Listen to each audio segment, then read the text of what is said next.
Okay, so this is my 240 brake Fiesta ST1. I'm running a Pro Alloy intercooler custom painted by AT. You can see there. TRC front splitter, TRC sides and rear spats with the TRC eyebrows. I've also got bonnet vents installed and fly eye tint. I've got custom gel plates, Vesti inlays in white to the boring red, and gel forward badges. I'm running Team Dynamic Pro Race 1.2s and just random shitty blue wheel nuts, and I painted my calipers blue because, as I said, I don't like red. Got the ST gel inlays from DMB Graphics. Got the wrapped wing mirror with roof and a custom sun strip. Come around to the back of the car. I'm running a Mongoose Section 59 turbo back exhaust system, 2.5 inch. Sounds the nuts. And as I said, Peron was stage 2.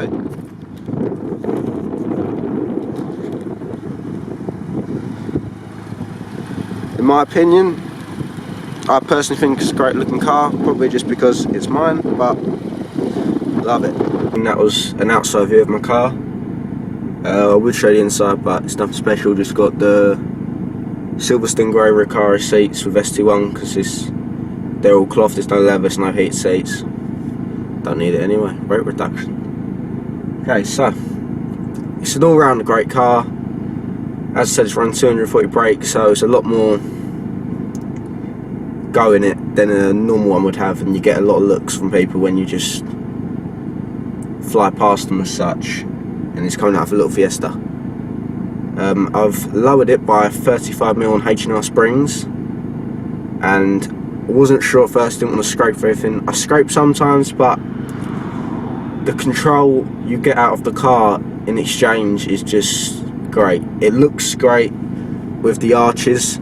It literally sticks every corner you go around, just sticks. You'll get your random little bit of lift off oversteer, but it's nothing to be worried about. It's just a bit of fun in the end. Yeah, so with the Peron stage 2, I got that at AT. Nick Cook sorted that for me. It's really responsive. It's great. You don't really feel it in first, but as soon as you put your foot down in second, you get up high revs, it goes, and you just fly along pretty much. Even the motorway you're sitting at 6th or 5th, you just drop it down a bit, shoots off. And I've also got the decel map on that, so it pops and bangs, spits flames.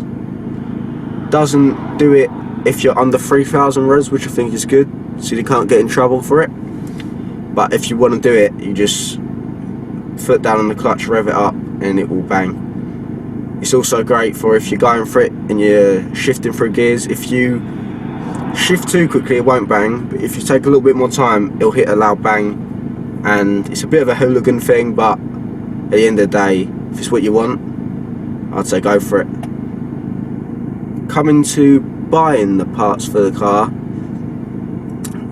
it's a bit, some of the motorsport websites, also Specialist, Puma Speed, AT, if they don't have the stock in, you won't get it for a couple of weeks because they've still got to get it in. So even though some people don't like buying pre-owned parts, I use Fiesta ST owners page on Facebook and the Fiesta Mark 7.5 parts page. It's all around great. You get a few dickheads on there that will muck you around with buying or selling, either way, but you do get some good deals on there. I got my exhaust from there, I got my alloys from there, all for great prices compared to retail. You even have some stuff people bought brand new but end up not putting the car in. You can get there pretty much at discounted price, and on them sites they do have discounts for disc locks, everything. That's another thing with these cars, a lot of people steal them, so I'd recommend moving your port and getting a disc lock, because otherwise you'll be coming out to nothing on your drive in the morning, because these go like hotcakes.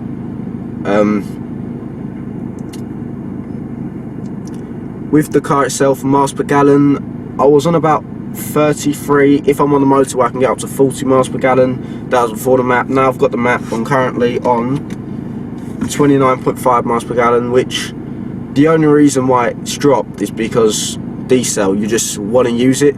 It obviously can go up if you don't want to use diesel, but when you're trying to redline your car all the time, obviously it's going to fuck your fuel up, innit? For how expensive it is to run, I do about £80 in petrol a week. That's going out of the weekend, driving 25 minutes to work and back. That's including motorway driving. All depends on if you're sitting at 60 on the motorway or sitting at 90 on the motorway at the end of the day. Depends on how you want to drive it. Car be economically if you drive it economically. If you want to drive like a sport racer, I mean, your miles per gallon is going to go down.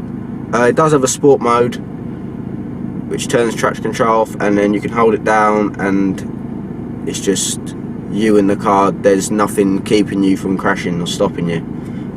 I haven't personally really used them because just driving it normal mode is still a great experience to drive, and I love it.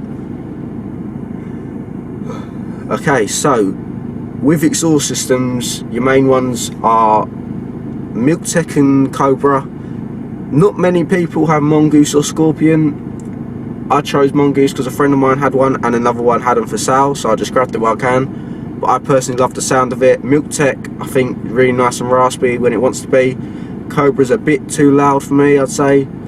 Don't get me wrong, I love loud exhaust, but it's just a loud humming noise sometimes. It just gives you a bit of a headache. Under the bonnet, I've got an auto specialist induction kit. I want to change that for the ITG one, and also I don't have a crossover yet or any primary silicone hose. That's why I didn't show it. I do want to get a Turbo Smart blow-off valve, but that'll be towards the end of this month, and I'll probably do a review of that when I get that. So yeah, this is my third car. My second car I had, well, first was a Corsa, as everyone does, and then I had the 1 litre red edition for about 3 months. Loved it to pieces, and in the end I wanted more power, and I wanted the look of the STs with the Recaros, but at that point I wasn't too into my car, so I didn't go splash the cash out on an ST3, ST2. So this ST1 was only £20 more a month, and at the end was a lower balloon payment, so I thought might as well treat myself and go for it.